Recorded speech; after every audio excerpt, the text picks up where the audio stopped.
coming to talk with you guys is one of my favorite things I've gotten to do really over the last year. It's just been a blast to come and be with you guys and to share on these topics. And I think, Sonher, you guys really do pick very timely and important topics. And so, every time I've been asked to present, I'm like, yes, this is exactly what we want to talk about. So tonight I'll be talking about dealing with our emotions. And, you know, this really is timely in the sense that, we just kind of passed this 1 year mark of the pandemic. And as I was kind of thinking about this presentation, I was just reflecting back, what a year this has been.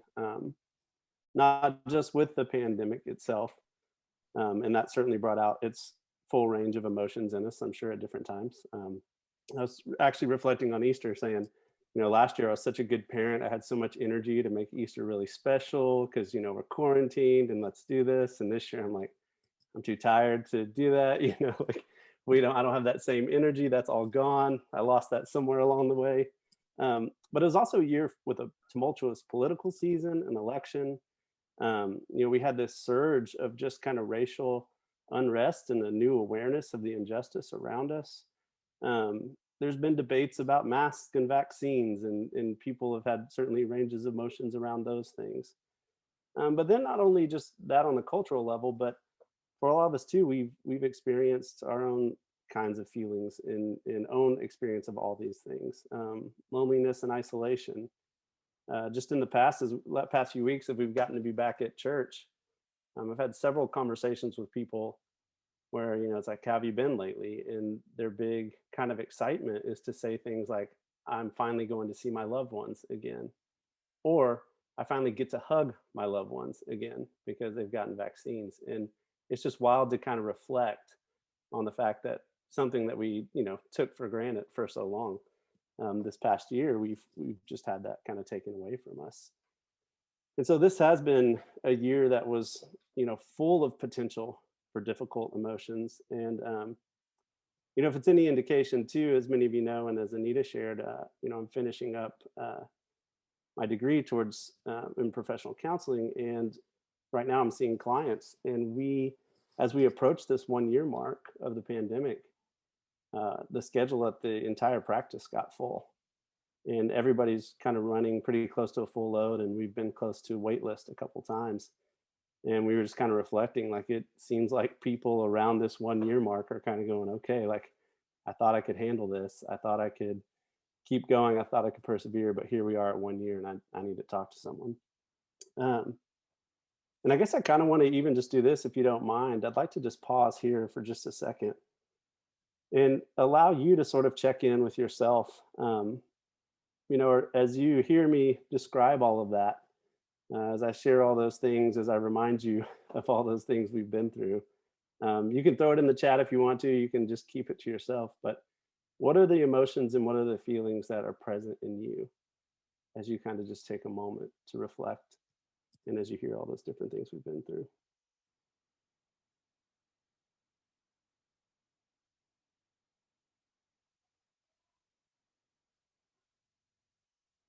I know for me, a lot of different things are present.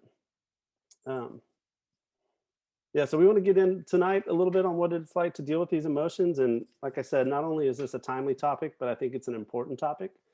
In theory, that exercise that we just did, according to the authors of Emotional Intelligence, let me see if I can move these screens so I can read this whole quote. Well, I'm gonna have to guess at some of these words.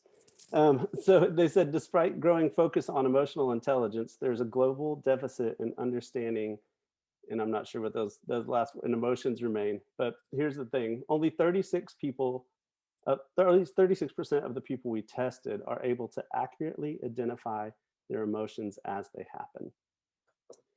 And so, in theory, 2/3 of us on this call would have difficulty kind of accurately identifying our emotions as they happen.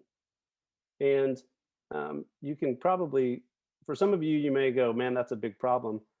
For others of you, if you're like me, who grew up with this message, that feelings and emotions are unreliable and not to be trusted. That's kind of the message that I grew up with, and one of the messages that I received kind of growing up and honestly, often around even kind of faith in the church. It kind of I've received some messages that emotions aren't really a part of faith and you can't trust them. And so I had those kind of things, and though no one said this, I was functionally taught to kind of ignore, repress my emotions, numb, or avoid them. And so I think this is a really important topic because I think we've all essentially developed strategies to deal with our emotions. Whether we've done this consciously or unconsciously, we've kind of come up with ways that we do this. And it could be because, like the quote before said, that many of us aren't able to identify our emotions as they happen, or because of messages that we have received and that we've kind of taken in around emotions. But we've all kind of developed some strategies to deal with it. And so tonight, I want to kind of give us an opportunity, a space to kind of assess our strategies and maybe even look at some things that will help us to um, better come up with some better strategies to handle our emotions as we do kind of get curious about them. Um, and I was actually tempted to move away from the title "Dealing with Our Emotions," which is what I kind of originally called it. But then the more I thought about it, I was like, actually, dealing is not that bad of an idea here. And some of you may know a lot more about this than I do. But essentially, the way our brain works is information enters through our spinal cord and it actually passes through our emotional center first before it gets to our rational thinking and our logical center. If you were at church the other day for Easter, you heard Emily talk about the amygdala. Well, the amygdala is located in that limbic system. And so, this is really helpful for us in a flight, or freeze moment, where if you're in a moment of survival and you do something and you're not, like, I'm not even sure how I knew to do that or why I did that, but I'm really glad I did, because your body gets the emotion and just reacts. And so, really, when it comes to kind of dealing with our emotions, there really is this kind of dealing that happens between the emotional center of our brain and the logical center of our brain, the rational thinking part of our brain. And in that book I referenced a minute ago, in Emotional Intelligence, they kind of share this story of a guy who survived a shark attack, and he kind of describes his the moment out there in the water, and he really describes this dance between the emotional center and the logical. So his sort of amygdala response is to freeze, and so he sees this shark all of a sudden coming up. It misses him. He just freezes. He's on the board. He doesn't know what to do. It's circling. He's totally frozen. And then the rational part of her brain starts to say, hey, you can't just sit here. You got to do something about this. Like, let's think this through. What if we use the board as a, to block it? And he initially does that once. It actually works. But then he kind of loses the board for a little bit, has to get back on it. Fear kind of takes back over. He talks about kind of resigning his life, like he's kind of saying goodbye to his, kids, and he's kind of working through. And then his rational center says, no, let's take back over here, and they kind of just had this back and forth. And now we're not always in shark attack situations, but we do this too all day, right? Because information comes in through our brain, it passes through the emotional center, and then it goes into the rational thinking, and we kind of have this dance between them. And depending on how we kind of pay attention to that, a lot of times it just happens without us knowing. Especially, sometimes it's not necessary to really analyze it. We can just go about our day and let it happen. But there are times, especially when it comes to difficult emotions, that kind of understanding this and thinking through this might be helpful. Um, and so, before we kind of talk about some strategies, I wanted to share just some basic assumptions I'm kind of coming into the conversation with, as we talk about dealing with our emotions. And so, one of those things is I think that everything is connected. What I mean by this is I think that our emotional health, our mental health, our physical health, our spiritual health, our social health, are all those things from just a wellness perspective are all connected. And we really are whole human beings, and we have to pay attention to the whole human being. And I think, you can maybe think back through different parts in time from medical perspectives or others, where, people did highlight certain parts and kind of ignore other parts. But there's a growing trend, and you see this in a lot of different fields, where people are really paying attention to the whole person and seeing how all of us are connected. And so I'm coming from that place tonight as we talk about our emotions, that emotional health and emotional wellness is tied into our spiritual health, is tied into our mental health, physical health, and everything else. Um, Also, I'm coming at the idea that, however you've been taught to think about emotions, emotions are information. They are telling us something.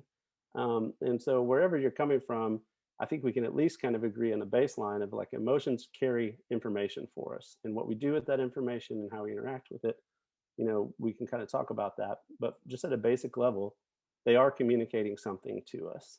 And so therefore it's worth paying attention to.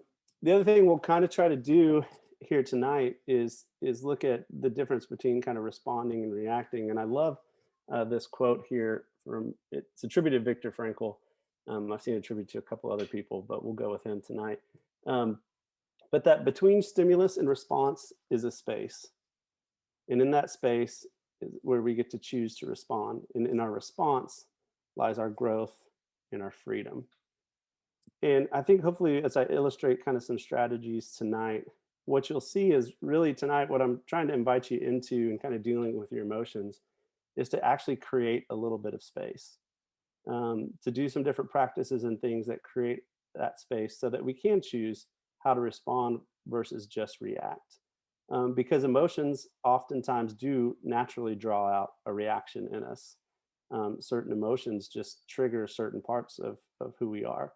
And so they bring out this response. So we want to kind of look at some strategies to help us create that space so that when we do respond, we can do so out of, the most authentic version of ourselves. Which kind of brings me to this point too.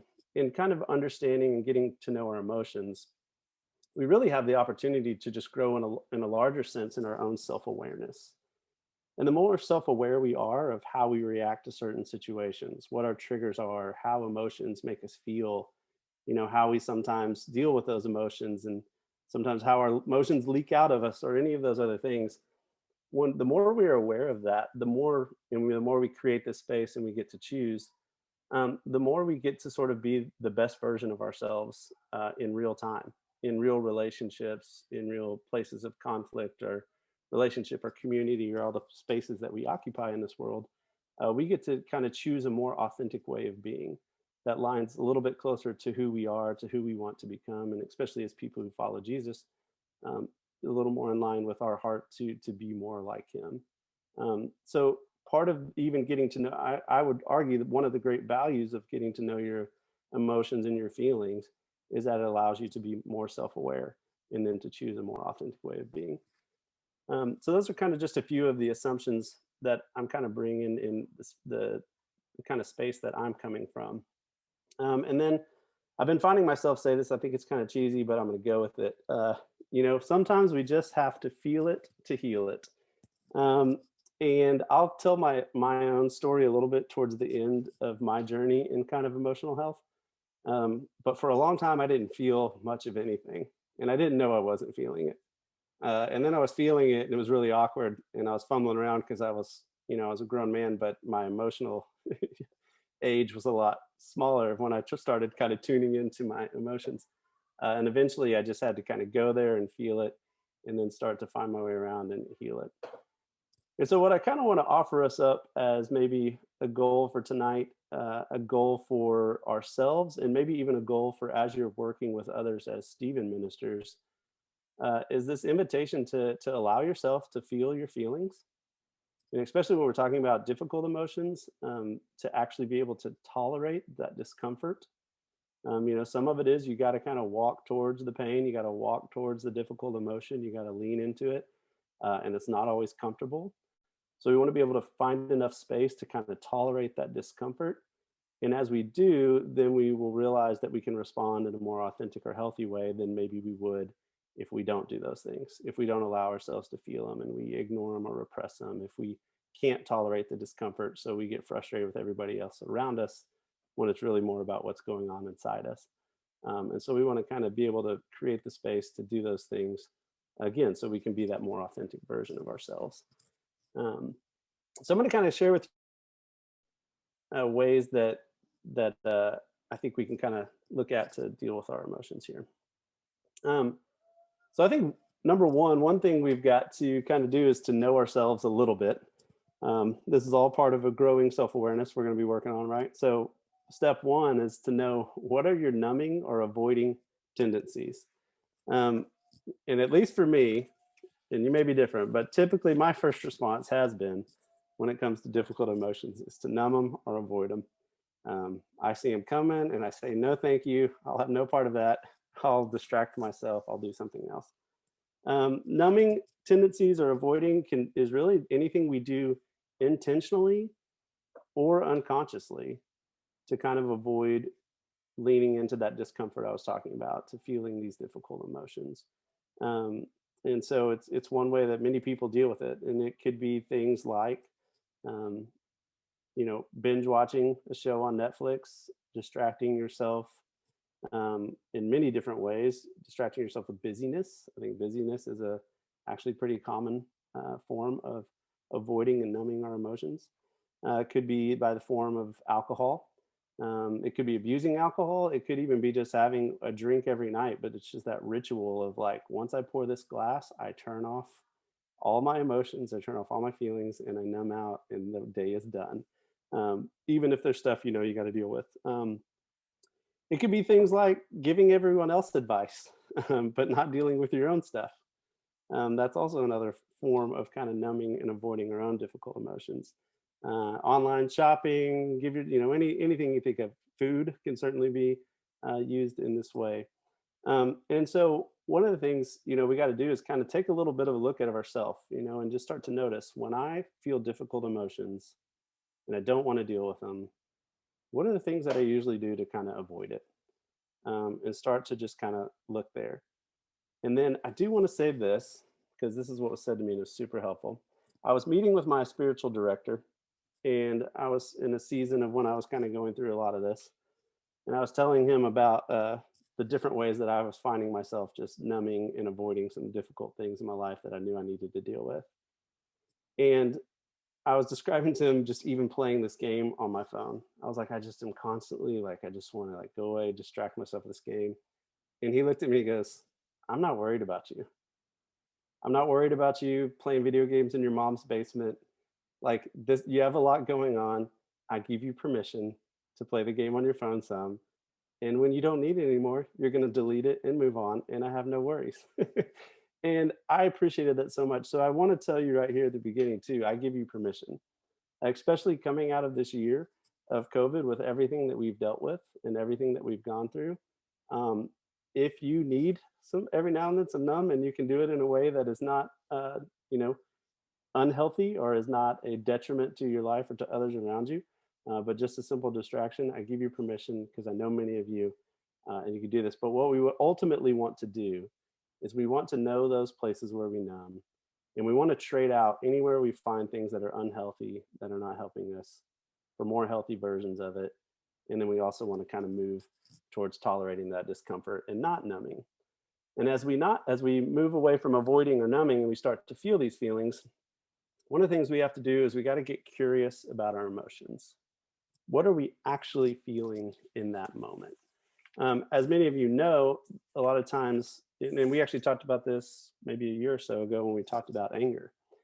Anger is a secondhand emotion. A lot of times, if you get curious about anger, you'll find things like fear or sadness or other things underneath it. It's just that anger is often a more socially acceptable, especially for men, emotion to kind of display where they don't really want to see people being sad or fearful. Anger is easier to kind of to show. And so, what we want to start to do is go, what is this feeling that I'm actually feeling? If I'm feeling angry, but is there something underneath that? Or I'm feeling sad, but can I drill down on why? And one of the things that might be helpful in this is to actually get something like a feelings wheel. And what you'll kind of see on here, and there's a bunch of different versions of this. You can find lots of these on the internet. But is that there's kind of these core emotions, in out of these core emotions, then there's even more words that can kind of help you drill down on what it is you're actually feeling. And as you can kind of see, if you take the emotion of sad here on this chart and you move it out, well, no, I'm sad, but yeah, I'm feeling a little guilty or a little ashamed, and then we can drill down a little bit closer. Well, why is that? We can get kind of curious, and then we can start to kind of find what we're really trying to deal with, as opposed to just sort of feeling sad and not knowing why. And so we want to take some time to get curious, and I'm gonna kind of tell you my own real life story of a recent experience in all of this here in just a second. But And after we do that, one of the things I want to kind of encourage you to do at this point is to not judge yourself. So let those feelings be what you feel. We have a tendency to kind of want to judge ourselves in this moment and to kind of beat ourselves up sometimes or feel a certain way. So, what ends up happening if you start to judge yourself is you typically only pile on more emotions to what's going on. And you start to deal with new emotions of maybe feeling guilty or feeling ashamed about the emotion that you're feeling or whatever it is. And again, that just becomes another tactic almost of avoiding the actual emotion that you need to deal with. And you've now confused it with some other emotions. So as you're kind of feeling, as you're seeing what it is, let that feeling be what it is and avoid the temptation to judge yourself. Um, and then, like we said earlier, emotions are information. And so, what is the information that you are receiving? As you kind of, okay, I've drilled down, I think this is kind of what I'm really feeling. I've gotten curious about it. What is this feeling telling me? Um, is it telling me something that I need to act on? Is it telling me something that I need to forgive? Is it just telling me something that's just a reality and I just need to kind of accept it and let it be for a moment? But what is that information that you're receiving?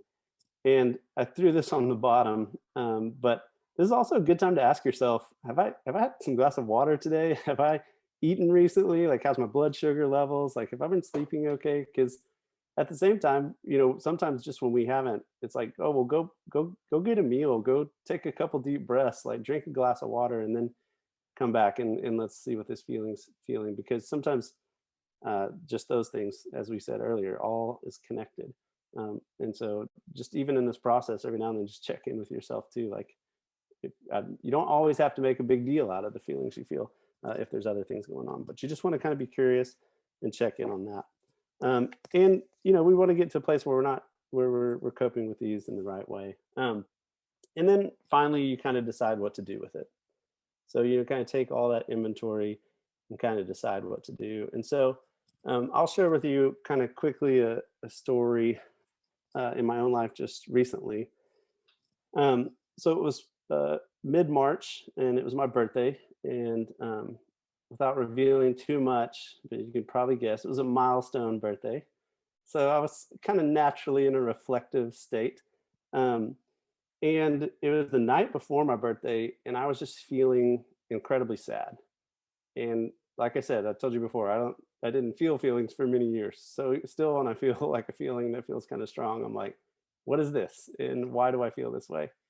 And so I was kind of, starting to kind of try to do some of this process. So, I was like, okay, I could sort of numb this feeling. I could go to my many distractions, but I'm curious. Why am I feeling sad? Let me get curious about this.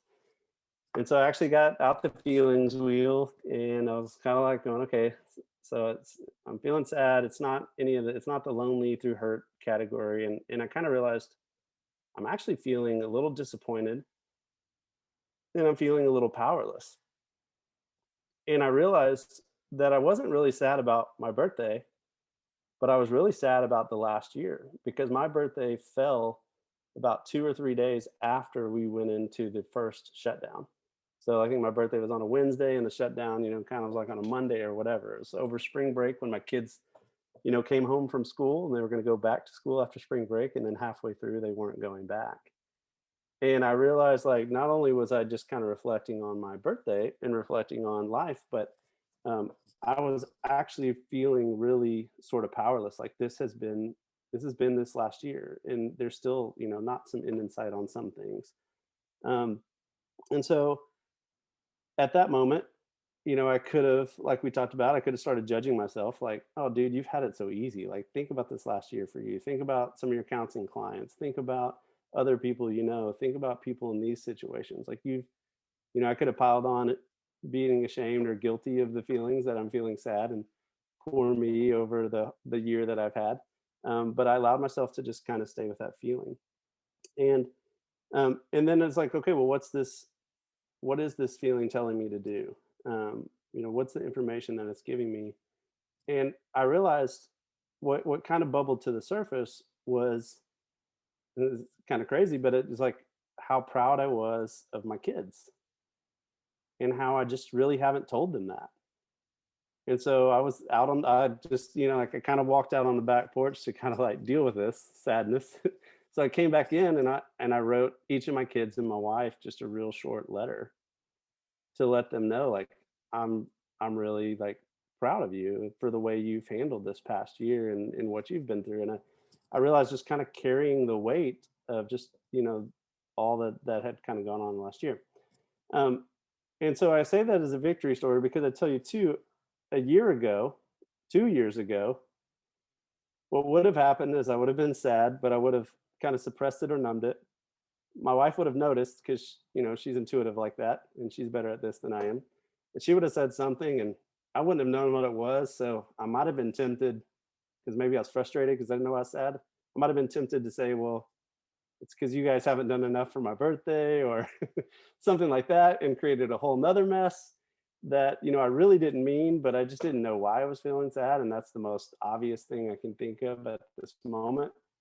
So I do that, and I think you can kind of probably play it out from there and kind of see how this works. But especially as people who are, I don't know what my next slide is here, so well, let me here. Especially as people who are following Jesus too, who want to be that space of love and caring for others. There is an element of where we've got to deal with our own emotions and do it in a healthy way so it doesn't leak out and cause the unintended consequences like that. And so um, I don't know if I'll be able to do that the next time I feel sadness, but I was, for where I've been, that was a big victory for me to have that moment and to feel that and to share that. Um, I was going to show you, just because you can find so much of this kinds of information online. If the language that I'm using, here's another language from the Gottman Institute with more emotion, like words like acceptance and things like that, and other ways to look at this. Um, I'm not going to take a lot of time to kind of go over all this, but if the language that I'm using tonight isn't helpful for you, feel free to kind of Google, because you'll find very similar things, but with other language that might be helpful to you or the people that you work with. Um, and then, if y'all are okay, if I can take like maybe the last 5 minutes here, and I'm calling it the Easter riff because it's just something that's kind of been on my mind the last 12 hours of today, as I was kind of thinking about this and coming off of Easter yesterday, and really thinking about my own journey. And I'm not going to tell the whole story. I'm happy to tell it sometime if you'd ever want to hear it. But it was in 2018, and I was in my group supervision class where I'm leading group, and I'm in the school part of that. And it was my turn to lead the group. I'm leading group. It goes really, really well. It gets really emotional. I was so nervous to lead. I'd never done anything like that. It's my first time doing it. And I just feel like, I did that really well. All my other classmates are, man, that was incredible. They're calling me Dr. Kyle. I'm flying high.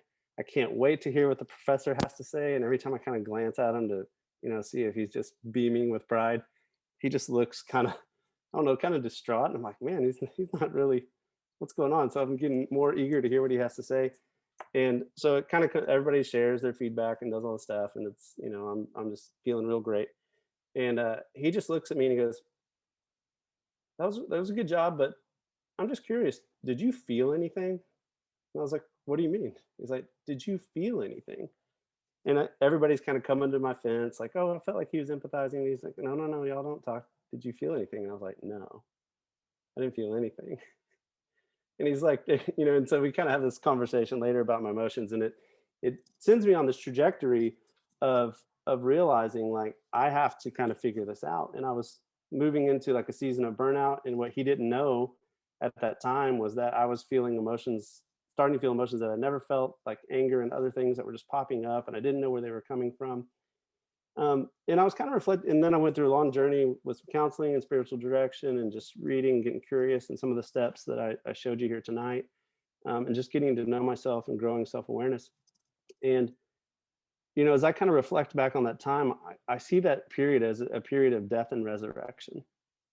Um, and the more I was thinking about it today, is like just kind of thinking about this. It's like that's the pattern. That's the mystery of Easter, is this pattern of death and resurrection that is so mysterious and so unfathomable to think about when you think about the Christ story.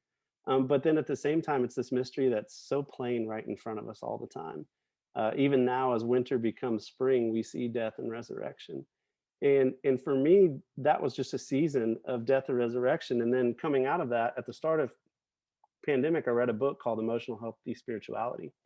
And in it, the author says it's not possible to be spiritually mature while remaining emotionally immature.